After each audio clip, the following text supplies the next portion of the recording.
This is a 2021 Audi RS7, the second generation of this mid-size sedan with a swoopy body and a raging muscular V8. It's built from the second generation Audi A7, which arrived in 2019. By the way, Audi did not sell the RS7 here in the US for 2019 or 2020. So you could say that the RS7 took a 2-year break and now it's back, rejuvenated and better than ever. My name is Robin Warner, an experienced engineer and magazine editor, and I took a nap today, so I also feel rejuvenated. Got that nap feeling rejuvenated. What? You could say that the Audi RS7 is the top Audi A7 you could buy, as you do get 4-zone climate control, heated and ventilated front seats, and a Bang & Olufsen sound system. But with 256 more horsepower than any trimmed non-hybrid Audi A7, it's more appropriate to say the RS7 simply stands alone. 256 more horsepower means you get a twin turbocharged 4-liter V8 producing a peak 591 horsepower and 590 pound-feet of torque. That power then goes through an 8-speed automatic transmission and onto all 4 wheels. The base price for the 2021 Audi RS7 is, wait, you might want to sit down, $115,045. And my test car costs $136,945. For those that are interested, I included detailed specifications, including dimensions, fuel economy, and options in the description. All right, let's take a look around the car.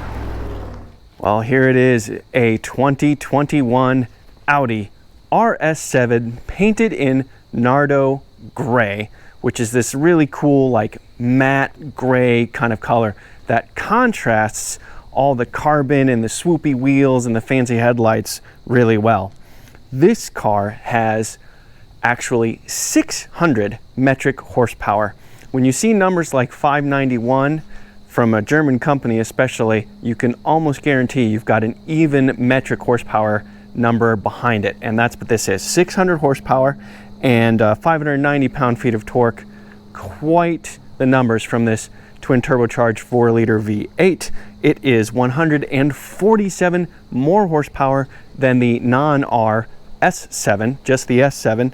And that makes 440 horsepower and 443 pound-feet of torque. And it is 256 more horsepower than the standard 3-liter V6 that makes do with 335 horsepower. A 335 horsepower A7, by the way, still goes 0 to 60 in 5.2 seconds. Audi claims 3.5 seconds for this RS7. It's not slow.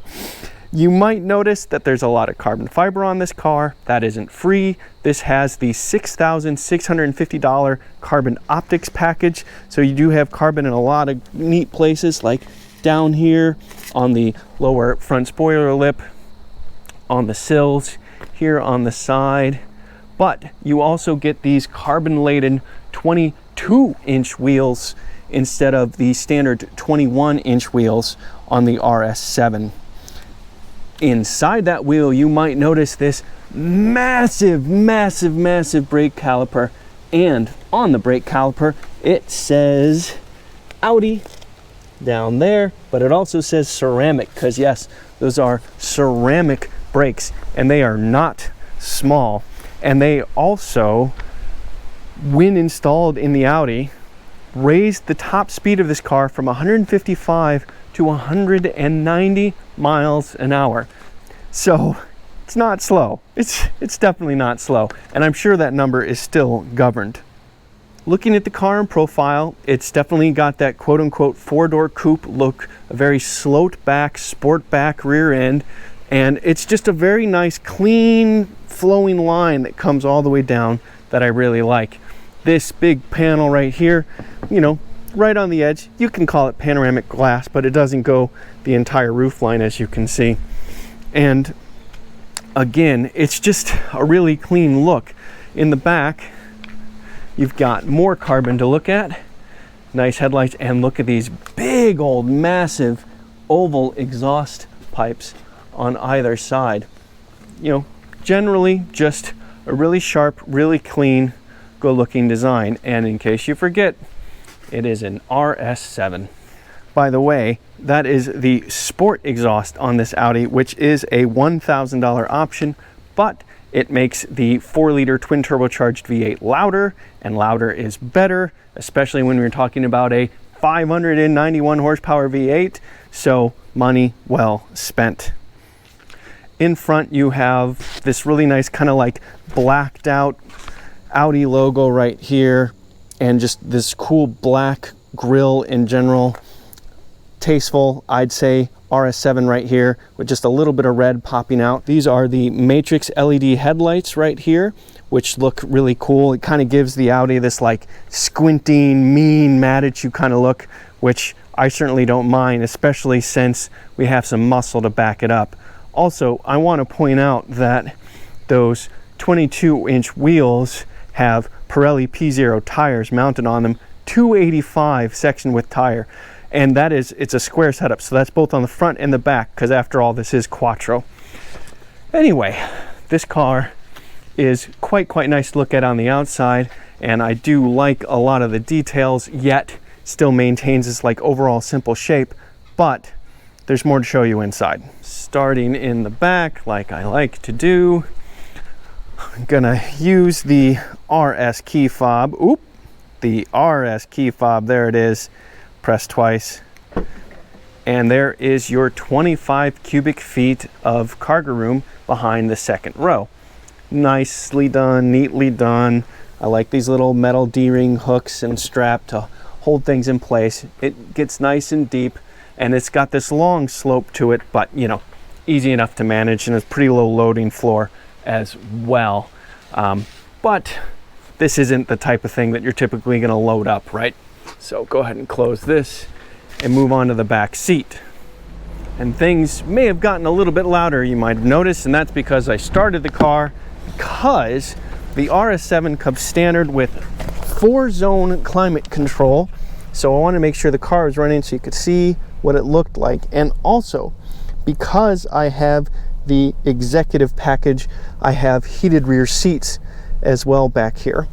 In terms of comfort itself, pretty darn decent leg room. I have a few inches there, and my knees are bent right around 90 degrees. Thigh support's okay. The seat bottom's a little bit on the low side. And considering the sloped roof of this car, headroom's actually not so bad. The panoramic moonroof definitely hurts us a little bit. You can see the depth here, but you know, I'm 5'11" or 178 centimeters tall, and I've got decent headroom. If I really lean back, it starts to pinch, but sloped forward any amount and I have headroom. Also, I don't know if you saw first time around, there are some USB charging ports and some standard 12-volt charging right there as well. Also, the interior does look nice. You have RS embossed in the seat backs, and oh yeah, fancy, you get cup holders, unless there's 5 of you in the car total. All right, to the front. I mentioned the executive package. Well, that also gets you soft closing doors. Huzzah. The executive package also gets you a bit more leather on the trim and those types of things, and you also have this just gorgeous, like still a bit rough, like textured carbon fiber right here. Also the pretty standard things for a luxury car like this: power windows, side view mirrors, trunk open, driver's seat memory, and power locks, of course. And it's just nicely done. It's all sharp. Also pretty typical for this class of car: seat back, fore aft right here, and multiple position of lumbar and bolster support, things like that. You do have adjustable thigh support, but that is manually operated down under here.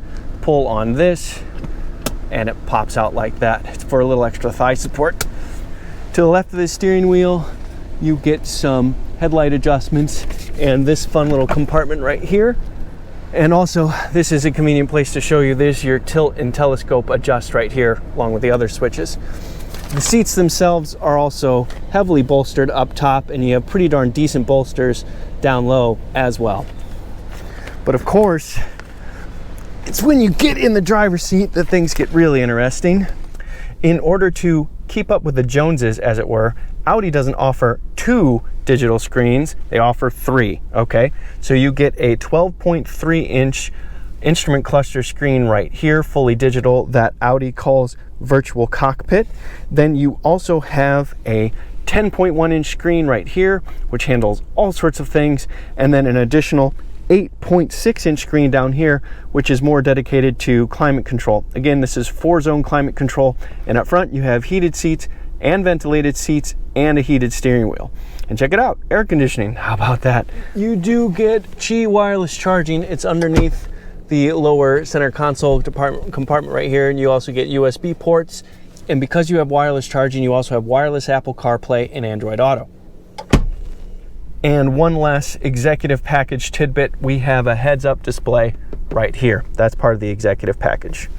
Looking at the steering wheel itself, it is a flat bottom steering wheel that says RS right there. You do, of course, have flappy paddles for the 8-speed automatic transmission and a lot of little buttons and options to choose from, but you also have this RS button. Let me show you that in just a little bit more detail. Okay, moving to this screen right here, go to Vehicle, and then go to Audi Drive Select. From here, you can choose your different drive modes, Comfort, Auto, Dynamic, or you can choose your RS modes, okay? You get 2 RS modes, 1 and 2. This is RS2, so I set RS2 up to be more my sporty mode. Balanced drive because I like a more progressive throttle. I don't like super aggressive throttle tip in, but everything else is set to sport. Suspension, it's an air suspension, it's adjustable. I have that maxed at sport. Steering, so that's how much steering assist I get. I want as little steering assist as they want to provide, so that's sport. Engine sound, sport exhaust, of course, present is loud, always loud. How aggressive the rear diff is to lock up and give you balanced power, and then of course the electric stability control also set to sport, and that gives me more limited intervention of the stability control, which is nice.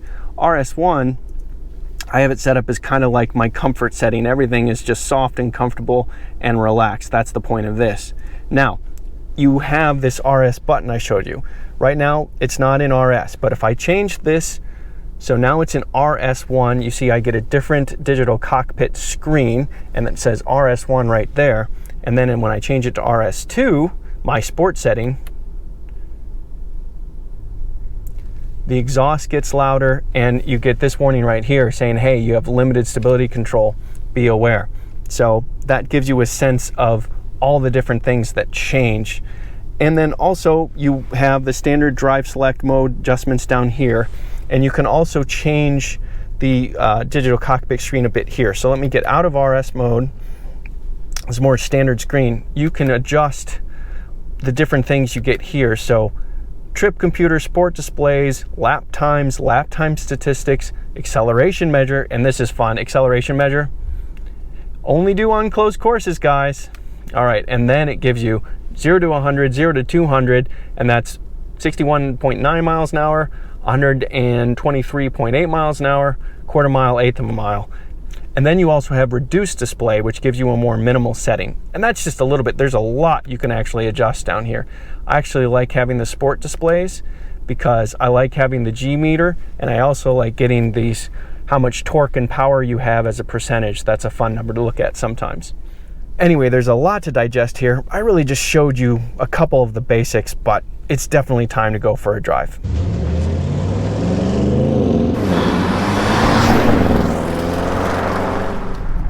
Hi everybody. Well, yeah, doesn't get much better than this. The Audi RS7. It is just a wonderful collection of stuff. You've got a really nice body shape that's still plenty spacious. You've got really good chassis underneath you, and you've got a monster of an engine.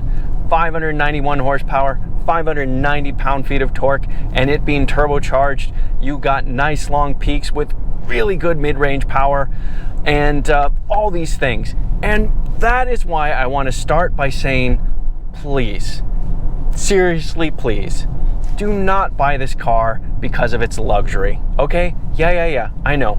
4-zone climate control is nice. All this leather is nice.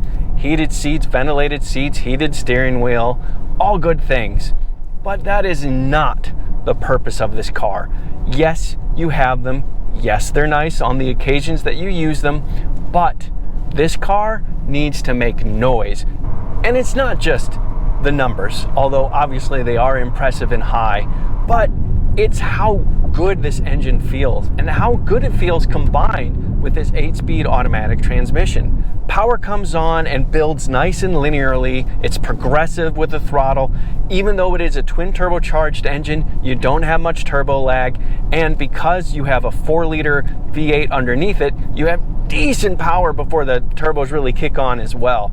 And then the 8-speed transmission, yes, I prefer if it were a manual. It does bang, bang, bang, shifts off really nice. It's got great wide ratio range and really tuned well so that you are 99% of the time in the gear you want to be automatically. And if you don't, you have the paddle shifters to go up or down gears on your own. It's not that you have this horsepower. No, it's not that you just have this horsepower. It's that you have such easy and intuitive use of this horsepower that really makes it a lot of fun to get heavy with your right foot. And in a way, that's a bad thing because that kind of makes it hard to resist doing. And I'm going to do it now because I want to do it now. And it's so good. And it sounds so good. This sport exhaust, $1,000, get it. Get it. Just get the exhaust and smile and enjoy it because it is a thrilling, throaty sound, and you do not want to limit yourself in any way in that you want it to be as loud and as pure as it can be. And of course, that means we got to show you how it accelerates. And for a car like this, can't just do it anywhere. Got to go to my super special secret place to do it. So let's go there now and see what it's like. Slowing down. All right. I'm in my hard driving modes. I've got my foot hard on the brake, hard on the throttle. Launch control program activated. Oh,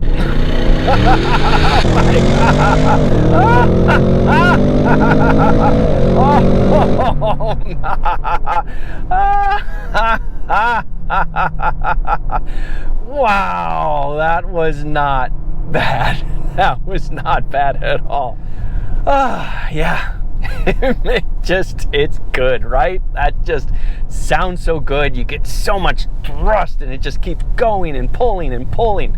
No, I did not get up to 190 miles an hour, but yes, oh yes, I wanted to. Okay, so I just finished telling you, please don't buy this car because it's got luxury appointments, and yet it does have several luxury appointments, and it is a very nice and comfortable place to be. I could easily soak up miles on the interstate, cross multiple states, and stay comfortable in this thing. And it's not just the objective stuff, quiet interior, pretty darn good road noise despite having summer performance tires, you know, the Pirelli P0s. It's just a visually pleasing place. This is just a very aesthetically nice place to be. Really nice stitched leather. I love this raw feel carbon and the aluminum around it. The 3 screens, all 3 of them are really easy to look at. 12.3 inches for the instrument cluster, 10.1 up top, 8.6 down low. Easy to use, intuitive to use, and lots of features baked inside and the ability to customize them. The seats are very comfortable, they're supportive when you're getting a little sporty, and they're just nice, soft, cushy things when you just need to soak up miles. So this is a very luxurious place to be. And the engine, when you want it to, can be pretty quiet and off in the distance. It's not even like that gets droney over time either. But again, the prestige trimmed Audi A7 has the vast majority of the luxury appointments you can get in this car, and frankly, that engine is even quieter, and it's 335 horsepower, 369 pound-feet of torque. It's not like it's slow. You could get plenty done and have plenty of luxury in a standard Audi A7 and save yourself a whole chunk of money in the process of doing it. What even the prestige Audi A7 doesn't do is handle like this car and make sounds like this car and accelerate like this car. Now, when I'm talking about handling, I don't necessarily mean ultimate grip. These Pirelli P0s do hold the road reasonably well, but it's not, say, as grippy or as quick feeling as an M5 competition, BMW's M5 competition. What I'm talking about is the feel of the car as it handles. This is just a really well-balanced chassis. The air suspension works really well to control the body in roll and pitch and dive, and never feels over-damped, never punishes you, but never feels under-damped either. Steering weight, the adjustable in the sports setting, is spot on for me. Easy to just slowly dial in and just kiss the apex just as you wish. Obviously with the Quattro system and that sport rear differential, it's easy to get heavy with the throttle, apply it early, apply it heavily, and just enjoy yourself. The limit of this car is easy to feel, easy to find, and just enjoyable to play around.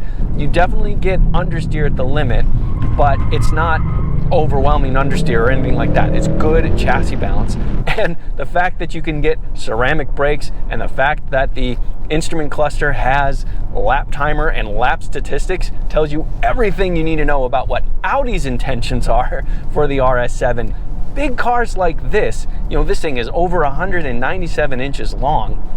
They're not there to just have tons of crazy apex speed, but they're there to just have a laugh. Go out and enjoy yourself. Make noise with the tires. Make noise with the throttle. Raw, you know, just hear that V8 pumping. Feel the acceleration. Feel over a G of braking, and just have a good time and know that the car can handle it and it can sustain it. The difference is that when you're done at the track day, you can turn everything back to the comfort settings and have a nice and relaxing trip home. Which, you know, especially when you get on in years like me, is nice. So don't buy this car just for the luxury aspects of it, I guess is what I'm ultimately trying to say. Use the sporty side of it. Use the air suspension. Use the Pirelli P0 tires. Use the sport differential. Get heavy on the throttle. Listen to that fantastic V8 sound and enjoy yourself through some of your favorite canyon roads, at least a little, because I guarantee you won't regret it. I'm Robin Warner. Thank you for watching. And if you are still watching, I'd really appreciate it if you subscribe to my channel and like this video. Those types of things really, really do help me out a lot. Okay, goodbye.